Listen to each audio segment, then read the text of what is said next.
Great news, Donald Trump finally got some consequences today, and this is actually important in maybe more ways than we realize. So Judge Merchan, the presiding judge in the New York election interference case, has found that Trump was guilty in violating his gag order 9 out of the 10 times he was accused of having done so. He's imposed a $9,000 fine, which is $1,000 for each of those 9 counts. 1,000 is the maximum permissible fine. Now, I want to say something for the people who are already saying this is not strict enough and he should be in jail and this is outrageous, he's not above the law, and it is definitely true that if this were any other person in the world, any other criminal defendant, they would be locked up by now.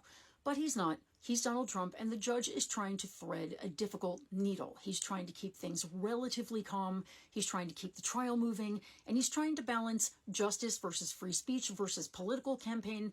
It's not easy, but here's the good news. The judge was very clear that if further violations of his orders happen in the future, he could impose an incarceratory punishment. That means Donald Trump can and very likely will get locked up if he does this again in the future. But let me talk about another way that even these minor consequences are already hurting Trump a lot. And this is setting aside the fact that this is costing him a ton of money in legal fees that he can't spend on his campaign, that he can't be out physically campaigning while Biden is out physically campaigning. Now, the biggest reason this is hurting Trump is because his followers don't like him for any other reason. He certainly doesn't have anything good policy-wise to say. He's not smart. He's not good looking. They like him because they think he's a strong man and that he dominates everybody below him.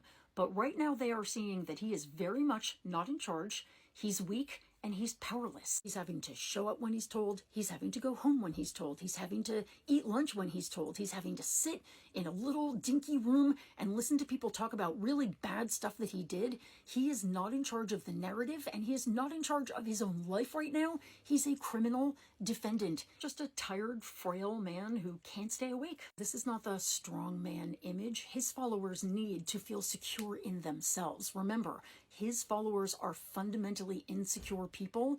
They are looking for a strict father figure, someone who always wins, who always comes out on top. Nobody tells him what to do. But that's not what's happening right now, because say it with me, Trump is not above the law. And they're finding that out just as much as he is. And that may be the one thing that his followers find unforgivable.